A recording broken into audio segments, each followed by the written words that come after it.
Fala pessoal, me chamo Matheus, sou psicólogo e logoterapeuta e um dos fundadores da Escola do Sentido.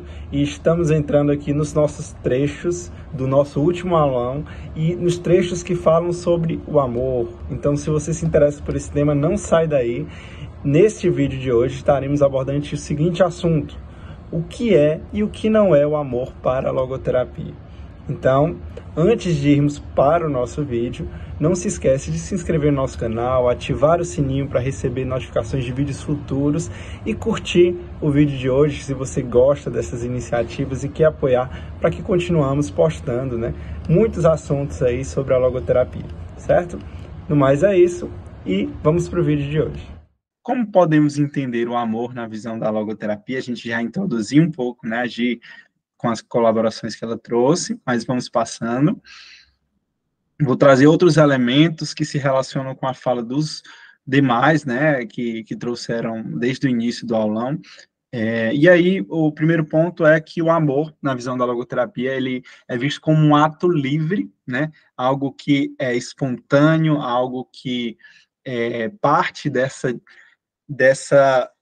questão propriamente humana, como ia sendo colocado pela Rebeca. Então, é um fenômeno, antropológico originário. Frankl defende isso de forma muito firme, de diversas formas, de que, porque existem muitas leituras psicológicas, que trabalham essa ideia do amor como algo que não fosse originário, mas secundário, como se fosse um epifenômeno, enfim.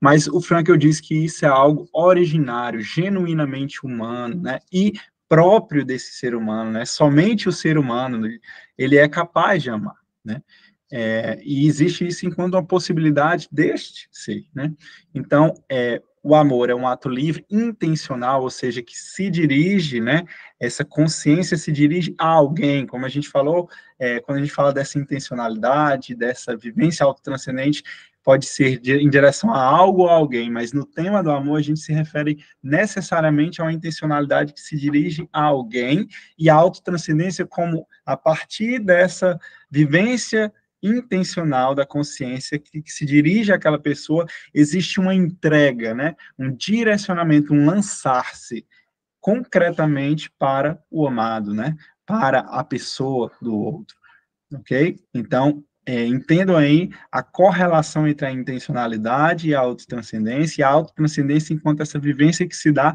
na entrega, na ação, no lançar-se ao outro. E tudo isso se refere a essa visão de amor da logoterapia.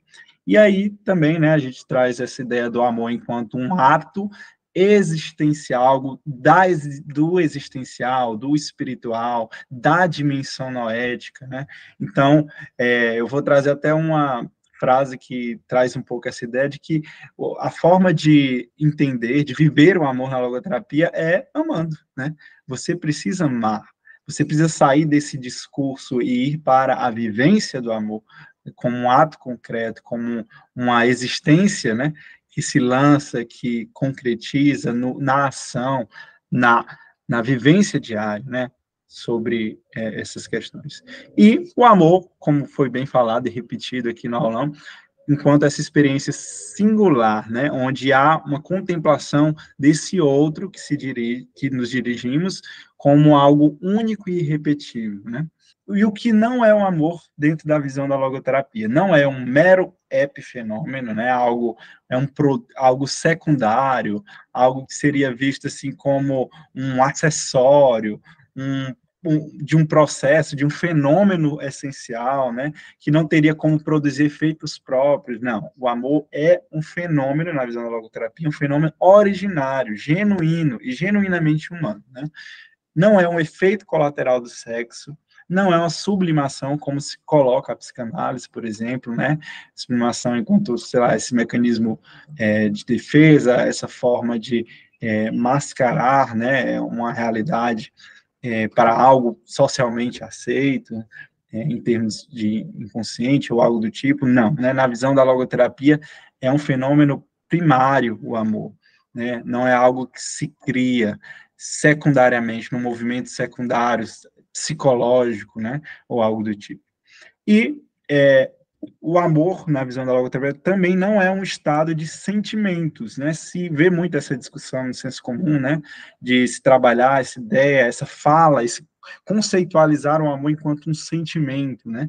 Na visão da logoterapia, não é que o sentimento não esteja incluído dentro da vivência do amor, né? Porque o sentimento é uma vivência, claro, que a nível psicológico, né? E a gente está falando do amor enquanto experiência existencial, espiritual, que eleva, que contempla, né, esses afetos e essa questão dos sentimentos também, que é muito importante também nesse processo, mas que não se resume a isso, né? Então não é um estado de sentimentos e muito menos um mero prazer, né?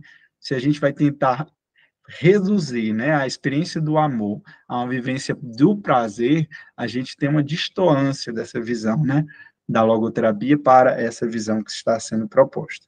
E não é uma vivência superficial e fugaz, porque vocês foram vendo até pela questão da relação eu-isso, da relação eu-tu, não é algo tão simples, né? Você ter essa disponibilidade, essa abertura, esse direcionar-se para o outro com atos concretos, de você vivenciar essa relação com o outro de uma forma que você apreenda a essência desse outro, né? Que você consiga se conectar com a pessoa do outro, e não só com o corpo do outro, né?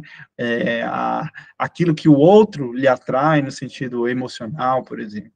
Então, é algo que é profundo, é uma experiência profunda, né? É uma experiência exigente também. Então, não é algo, assim, superficial nem fugaz. E é algo que não corresponde a um egocentrismo, uma falta de diálogo e de manipulação, como isso sendo falado na questão da relação eu-isso, né? Necessariamente uma vivência amorosa e uma vivência de sentido na vida, independente de ser amorosa ou não, ela corresponde necessariamente com uma vivência autotranscendente, que eu preciso sair de mim e me lançar para fora de mim em direção a algo, em direção a alguém, né? Então, essa vivência dialógica do que a Thaline ia trazendo junto com o Leandro, né?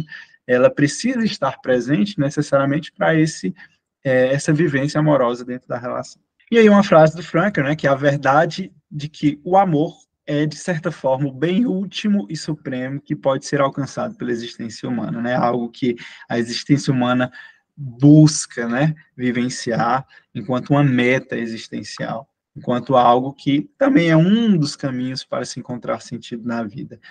E agora eu trago uma frase um pouco maior, mas que eu tinha que trazer, está no livro Em Busca de Sentido, na página 136, e ele fala, prestem atenção nessa citação, ele fala o seguinte, que o amor é a única maneira de captar o outro ser humano no íntimo de sua personalidade. Ninguém consegue ter consciência plena da essência última do outro ser humano sem amá-la. Por seu amor, a pessoa se torna capaz de ver os traços característicos e as feições essenciais do seu amado. E mais ainda, ele vê o que está potencialmente contido nele, aquilo que ainda não está, mas deveria ser realizado. Além disso, através do seu amor, a pessoa que ama capacita a pessoa amada a realizar essas potencialidades, conscientizando-a do que ela pode ser e do que deveria vir a ser. Aquele que ama faz com que essas potencialidades venham a se realizar. Então, só para a gente destrinchar e entender melhor isso de uma forma didática, pode passar, eu grifei, né, alguns verbos dessa citação, para que a gente possa entender a essência do que a mensagem traz, né? Então, essa vivência amorosa tem relação com esses 3 verbos que eu coloquei, retirei, né, importei ali da citação passada. Seria captar, ver e capacitar. O amor, na visão da logoterapia, tem relação com essas 3 proposições, né, com essas 3 ações, que seria captar em que sentido? No sentido de que a gente capta o outro de uma forma profunda e total, né? Capta não só o seu corpo, não só os seus afetos, capta a pessoa do outro, a pessoa singular do outro, contemplando ele em sua humanidade, nos relacionando com ele de uma forma verdadeiramente humana, né? E contemplando, captando e contemplando a sua pessoalidade, né? Sua singularidade nesse processo. O ver tem a ver com 2 pontos. O ver aquilo que é a pessoa até aquele momento, até o presente momento, com o que ela veio construindo na sua história até aquele momento, e ver além do que ela mostra, do que ela tem ali à sua disposição naquele momento, né? Então, em que sentido eu estou falando isso? Que o amor nos permite ver aquilo que a pessoa tem e aquilo que ela é, que seria o polo do ser na logoterapia, seus traços característicos, as suas características essenciais, né? E aquilo que o outro deve ser, né? Aquilo que está numa projeção futura, nos projetos existenciais do outro, naquilo que é uma possibilidade de realização de valores para o outro, na vida do outro, de vivência de sentido na vida do outro. E aquilo que existe enquanto potencialidade, né? Então, ele nos permite ver além, como a Gisele trouxe, né? De nos fazer esse olhar profético, né? Diante dessa relação com o outro. De conseguir ver, inclusive, aquilo que nem o outro consegue ver em si mesmo, muitas vezes. E nos torna não só capazes de ver isso, né? Mas de capacitar o outro, auxiliando o outro a enxergar esses potenciais em si mesmos, né? Esses projetos em si mesmo e a realizá-los, né? Sempre na logoterapia a gente fala de 2 movimentos essenciais, que é o de se conscientizar e o de responder, né? O ser consciente, o ser responsável, e isso se dá também dentro da vivência amorosa, porque é algo necessário para se vivenciar sentidos. Fala pessoal, obrigado por assistirem o vídeo até aqui, espero que vocês tenham gostado e desde já coloquem aí os seus comentários, o que vocês gostaram, que dúvidas vocês têm com o assunto do vídeo de hoje, e vou te deixar um convite. Na próxima semana estaremos continuando esse assunto sobre esse tema, estaremos tratando especificamente sobre as 3 formas de atitude de relação amorosa, né? No relacionamento amoroso. Então, se você se interessa por continuar assistindo e acompanhando esses assuntos, não se esquece de comparecer no vídeo da próxima semana. No mais é isso, um forte abraço e não se esquece, deixa o seu like. Até mais.